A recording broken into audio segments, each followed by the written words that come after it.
Welcome to Alaska Weather, a production of Alaska Public Media and the National Weather Service, Alaska Region. Produced and broadcast daily from the studios of KAKM, Alaska Weather provides complete forecasts, public, marine, and aviation for all of Alaska. Alaska Weather is made possible by the following sponsors. Indie Alaska is a groundbreaking series that dives into the lives of people living in the last frontier. Each episode introduces you to colorful characters from around the state.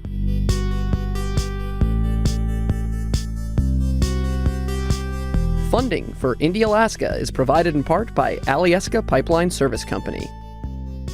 Catch the latest episodes at alaskapublic.org.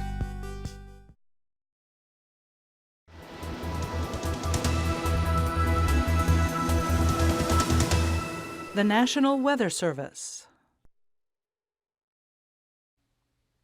Hello everyone, and thanks for joining us here for Thursday's edition of Alaska Weather. I'm Dave Percy, a meteorologist with the National Weather Service, and I'll be hosting tonight's show. Up first here, a picture of the typhoon everyone's been talking about. Stands out quite vividly there with a pretty big eye in that center. Otherwise, got the kind of hard to see the outlines of the land masses, but the Mariana Islands right through there, and they demark the easternmost extent of the Philippine Sea, and then back through here are the Philippines, southern Japan up in that area. And we can take another look at that here on the western northwest Pacific satellite imagery. There it is right there, Japan right through here. And it looks like that system will continue northeastward and could come into the west central Aleutians sometime on Monday. Otherwise, we've got a front here across the western Bering Sea, another front across the southern Bering Sea, crossing the eastern Aleutians and rolling into the Alaska Peninsula. On the goes west imagery, we've got a system lifting northward here, brought rain in over the all of the southeast coast today, and that got worked up into the southeast interior to a certain extent there, but a lot of clear skies here over the Kenai Peninsula and in across south central Alaska and back to the west a little bit, and also some breaks here up over the west central interior areas. And then a trough with a lot of clouds and some scattered showers of rain or snow extending from Bristol Bay back up to the northwest towards St. Lawrence Island. Another break right through here.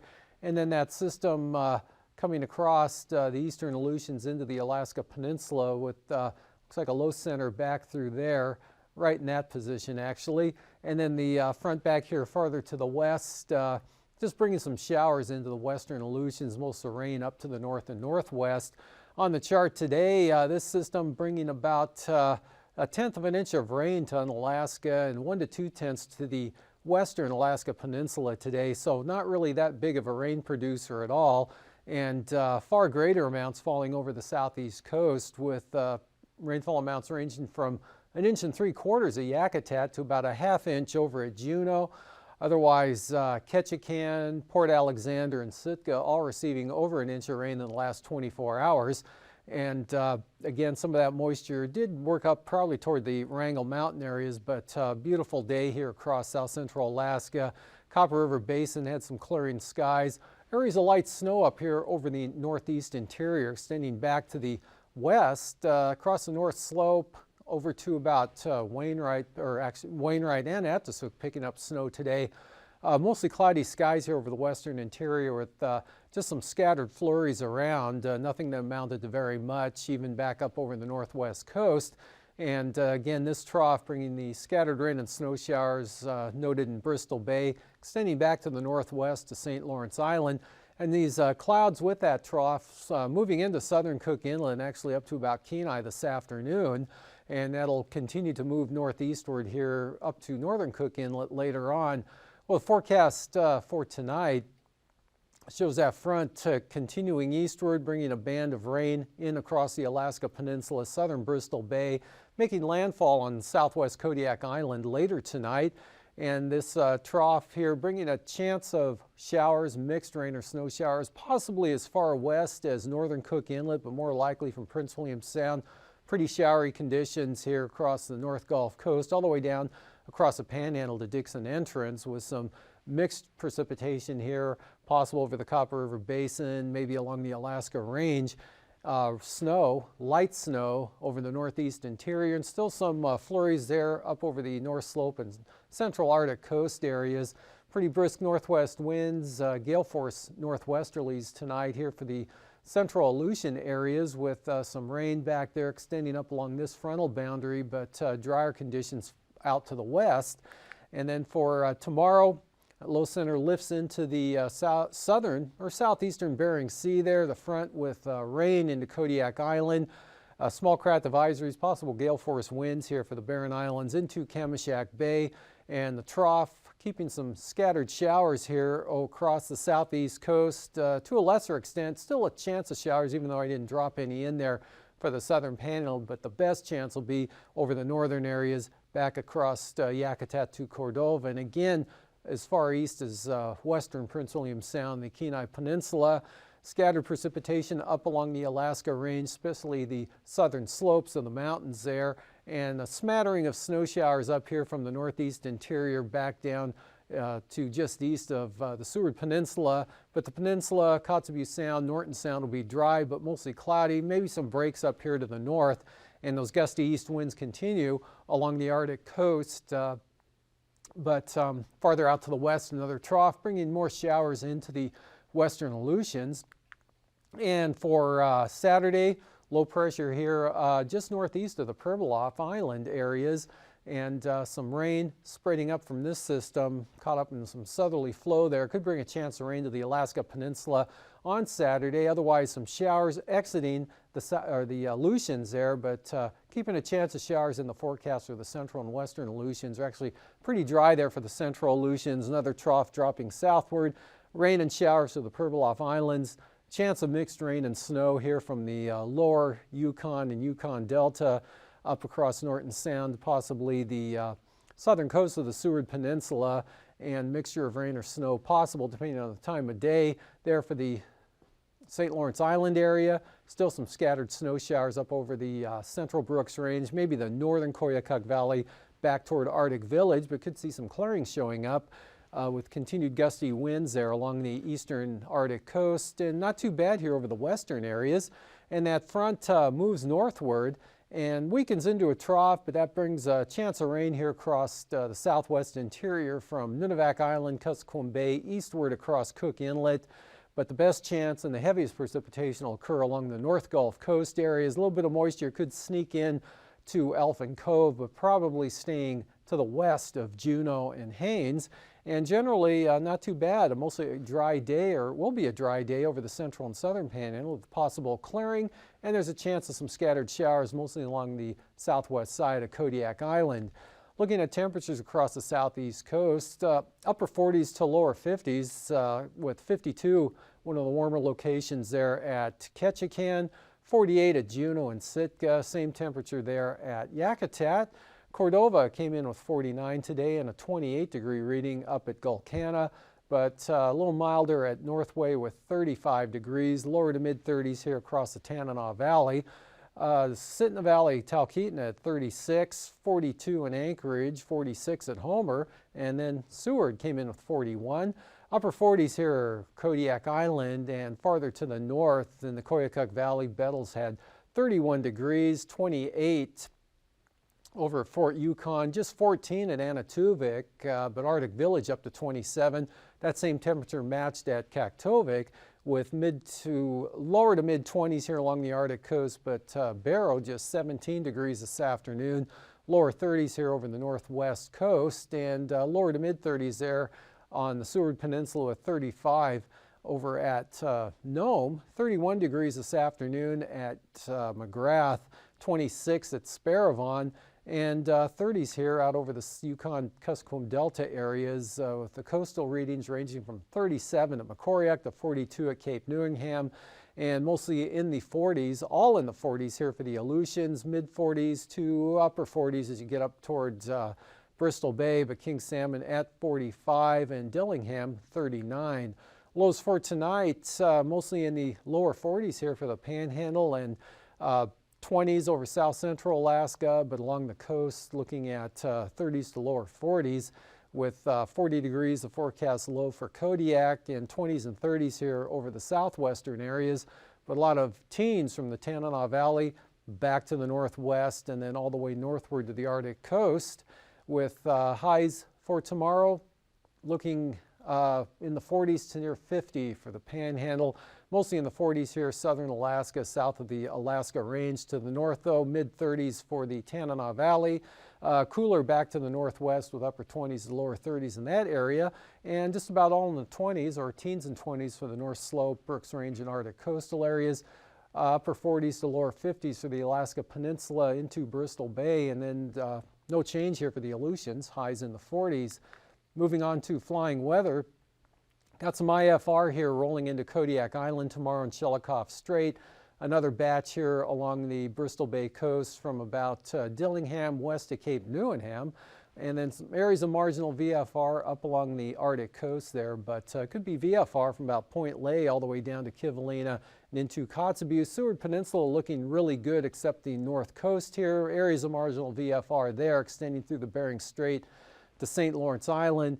And then marginal VFR possible here over the central and eastern Bering Sea on down with those with the winds becoming northwesterly here for the eastern Aleutians and Alaska Peninsula. We've also got some marginal VFR in the forecast tomorrow afternoon into Prince William Sound, North Gulf Coast, and then cutting across the northern Panhandle, while the central and southern areas looking pretty good with VFR.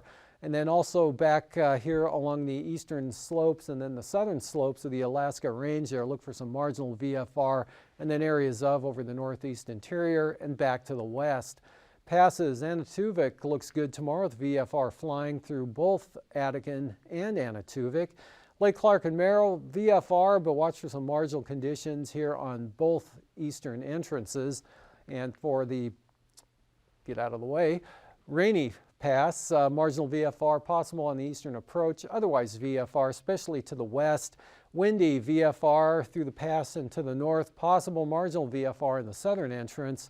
Same forecast for Isabel. Again, any marginal VFR will be down to the south. That should be VFR on up to the north. And for Mentasta, looking VFR for that pass tomorrow. Tanita open. Portage, marginal VFR, possible IFR in the eastern approach.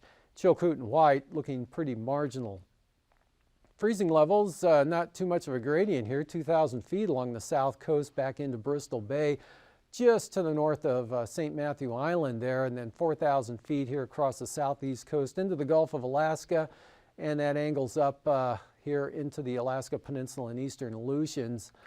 Icing possibilities with that front moving eastward, coming across Kodiak Island late tonight and early tomorrow morning. Then tomorrow afternoon extending from Kamishak Bay across Fognak Island, the Barrens, and then on down to the south.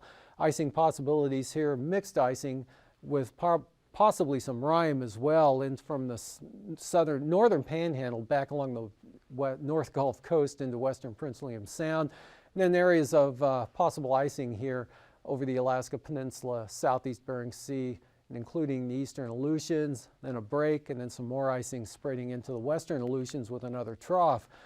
Jet stream for tomorrow, well to the south here at about 140 knots, all the way across the Pacific, cutting in across Vancouver Island. A weaker southwesterly and westerly flow coming in across southern Alaska, and then ridging up here over the Arctic, and that pulling that colder air in to the east, well, across the Beaufort Sea to the eastern Arctic coast. And for 9,000 feet, southeast winds pretty brisk here, 45 to 50 knots across the western Gulf of Alaska, through the Barren Islands to Kamishak Bay, 20 to 30 knots along the southwest coast. And for the Panhandle, looking pretty light there from the south and southwest, 10 to 15 knots, light winds 15 knots over the eastern interior. The Arctic coast, pretty brisk there, especially on the central and eastern coast, so they'll be out of the east at 30 to 35 knots. And then other wind max here on the south side of this low center as it lifts northward there, right across the eastern Aleutians up to 50 knots, but much lighter out to the west. And for the 3,000 foot winds, still have these 40 knot winds out ahead of the front, cutting northwestward across the Barren Islands into Kamishak Bay, dropping back to 30 knots there over Bristol Bay. And then basically easterly winds here through the interior, anywhere from 10 to 15 to possibly 20 to 25 knots through this area. Easterlies at 40 knots for the eastern Arctic coast, 25 to 30 knots there for the central and western areas. Lighter and more variable winds at 3,000 feet here across the southeast coast, just 5 to 10 knots, lightest winds in the south. And for turbulence, again, along and ahead of that frontal system with the strongest winds, occasional moderate chop below about 6,000 feet here, coming up over the western Gulf of Alaska and through the Barren Islands to Kamishak Bay and the western Alaska Range, with some light to isolated moderate turbulence extending northward through Cook Inlet to the northern areas, and then maybe a zone right through here. Then the Arctic coast, the heaviest turbulence would be on the east side there below about 4,000 feet, but pretty smooth here over the eastern southeast interior down across the Panhandle, nothing significant there. And then with those brisk northwest winds, occasional moderate chop here for the Fox Islands, Nikulski, and on Alaska, just clipping possibly False Pass with some light to isolated moderate chop below about 5,000 feet. And after the break, I'll be back with a look at the marine forecasts.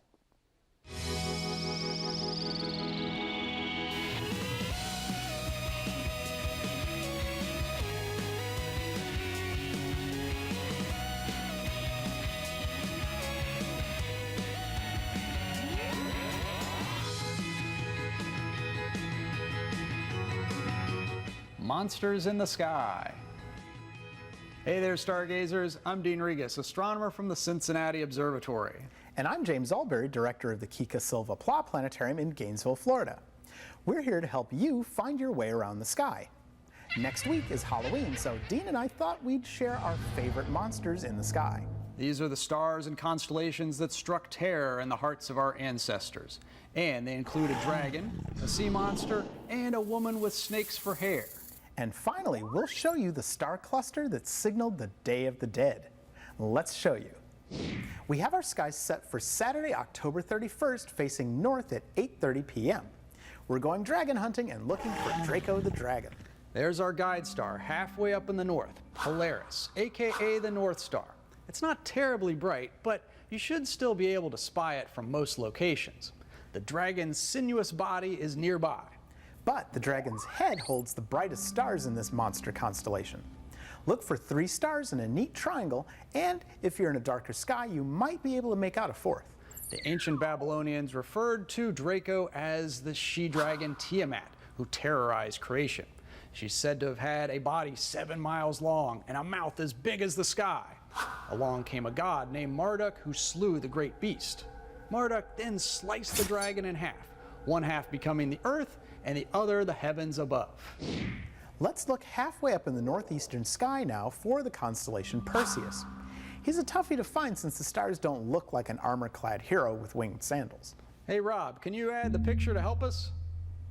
Look, there, we see Perseus holding something in his outstretched arm.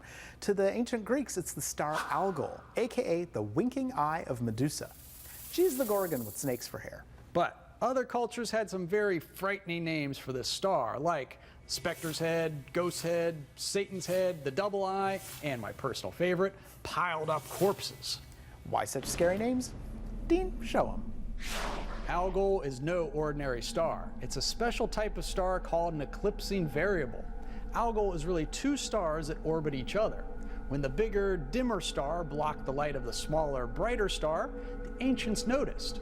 During these eclipses, Algol dims like clockwork every 2.87 days. So, see if you can see the winking eye of Medusa this month. It won't turn you to stone. Perseus is using Medusa's head to save Princess Andromeda from a briny behemoth, the sea monster Cetus. Look farther to the southeast, and maybe you can make out the sea monster. His outline looks more like a recliner chair to me. Nevertheless, this was Poseidon's vicious pet sea monster, who we see turned to stone by Medusa's head. Algol strikes again. Many cultures selected November 1st as a special day to honor their dearly departed. It marks a halfway point between fall and winter. Plus, the coolest star cluster does something special that night. At midnight. The Seven Sisters, or Pleiades, are an open star cluster visible in the east. At first glance, they resemble a little cloud, but upon closer examination, you may be able to make out the individual stars in the cluster. A sharp-eyed first grader told me once they looked like a dinky dipper. This little cluster features heavily in All Hallows Eve celebrations around the globe. When they're at their highest at midnight, the Aztecs, Maya, Inca, Japanese, and Hindus all had festivals for the dead near November 1st in honor of the Seven Sisters. As the night rolls on, the Pleiades rise higher and higher in the sky. And at local midnight, the Pleiades reach their highest point. In fact, from the Yucatan Peninsula, the Seven Sisters would be straight overhead. The great Mayan pyramids would point directly at the cluster. So, look for Draco the dragon in the northern sky, Medusa's head Algol in the northeast, Cetus the sea monster in the southeast, and if you dare, stay up until midnight to see the Seven Sisters ride across a spooky sky. Have a happy Halloween and keep looking up.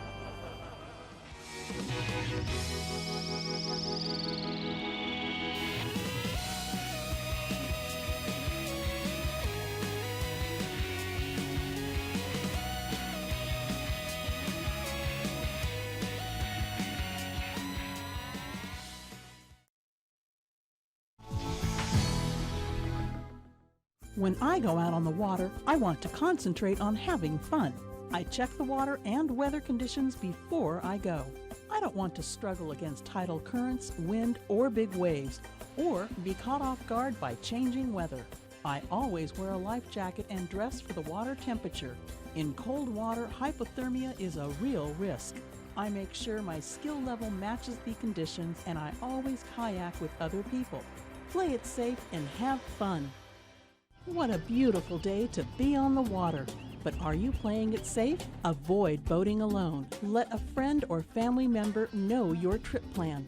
Be aware of boat traffic navigation rules and give motorized vehicles a wide berth. Be especially careful near docks and marinas. Have a marine radio in case of emergency.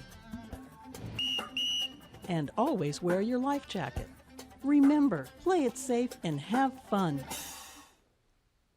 Welcome back. Looking at the sea ice advisory from today, I've got an area of open water through here that's less than a tenth in coverage, less than a tenth of an ice in this area. And over the next, through Monday, this area will continue to fill in and become more concentrated in sea ice thickness. And back here to the northwest, across the Chukchi Sea, ice edge will continue southwestward, 20 to 30 nautical miles again through Monday.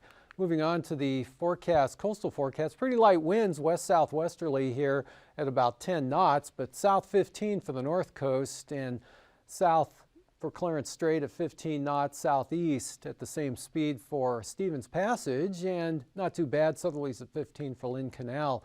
Then on Saturday, the winds pick up a little bit. Small craft advisories here for the north coast for those south-southeasterlies. Staying on the light side down to the south. Clarence Strait, southeast increasing to 20 knots. The northerly at 20 knots for Stevens Passage, and just barely even a breeze there in Lynn Canal. For the North Gulf Coast, southeast winds 25 to 30 knots tomorrow. Easterlies at 15 for Prince William Sound. Cook Inlet, northeast winds 15 to 20 knots. Possible gales here, minimum gales for the Barren Islands into Kamishak Bay, and then small craft advisories there on the east side of Kodiak Island. Then for Saturday, those winds become southwest here, but pretty light for Shelikof Strait. And then gales, 40-knot winds for the central and eastern North Gulf Coast. Also a gale warning in the forecast for Prince William Sound. East winds increasing to 35 knots with seas building to 9 feet. Northeasterlies at 20 knots here through Cook Inlet. Bristol Bay tomorrow, small craft advisories there. Also small craft advisories on the Pacific side of the Alaska Peninsula. And the outlook for Saturday, small craft advisories continue here for the all of the peninsula, southwest 25 to 30 knots and 30-knot winds extending all the way up to Sitkinak, and also a small craft advisory for Bristol Bay. For the eastern Aleutians tomorrow, westerly winds 30 to 40 knots with seas running 12 to as high as 20 feet. And small craft advisories for westerlies at 25 to 30 knots for the central Aleutians, a little more southwesterly back to the west. And for Saturday, small craft advisories here for the Fox Islands, 25 to 30 knot winds, but becoming lighter here just to the west. 20 knot westerlies, Adak and Atka, and small craft advisories here over the western Aleutians. For the southwest coast, south of Nunivak Island, small craft advisories tomorrow east 25 knots with 6-foot seas, northeasterlies 20 knots from the Pribilofs up across St. Matthew Island, and then just 15 knots out of the east for St. Lawrence Island. And then those pick up to small craft advisory levels there for St. Lawrence Island, and southerly winds here 25 knots south of Nunivak Island, north of the island there northeast to 20, light northwesterlies for the Pribilofs. Up along the Arctic coast, small craft advisories here all along the coastline, strongest in the east there, heavy freezing spray from Cape Thompson all the way to Demarcation Point tomorrow. Otherwise from Wales to Cape Thompson, easterly winds at about 20 knots. And then for Saturday, got some gales here on the eastern Arctic coast, 30-knot winds, small craft advisories for the eastern and central coast. And then lighter winds, Cape Thompson to Cape Beaufort, just northeast at 10. Easterlies at 20 for the southeast Chukchi Sea, and easterlies at 20 here for the western coast. And looking at tonight's forecast, stays pretty showery, numerous showers here across the southeast coast, and the North Gulf Coast could see some moisture working in across Prince William Sound to possibly the Chugach Mountains and a little bit to the north there, but dry basically here over the southwest and western interior. Chance of snow over the northeast part of the state. And this front brings some light rain in along the Alaska Peninsula to southwest of Kodiak Island. Windier and wet conditions over the central Aleutians, and that will spread across the Fox Islands tomorrow with rain and some gusty winds for Kodiak Island. Showers continue along the North Gulf Coast, and a scattered snow shower condition here. Nothing significant there over the northern interior areas. And for Saturday, that front weakens and swings inland, bringing a chance of rain here across southern Alaska. Pretty dry for the panhandle. These forecasts are to be used for planning purposes only. Call 1-800-WX-BRIEF for a formal pre-flight briefing. Always file a flight plan before you go flying. The U.S. Coast Guard Auxiliary urges you to leave a float plan with a friend or the harbor master before you go boating. Alaska Weather is made possible by the following sponsors.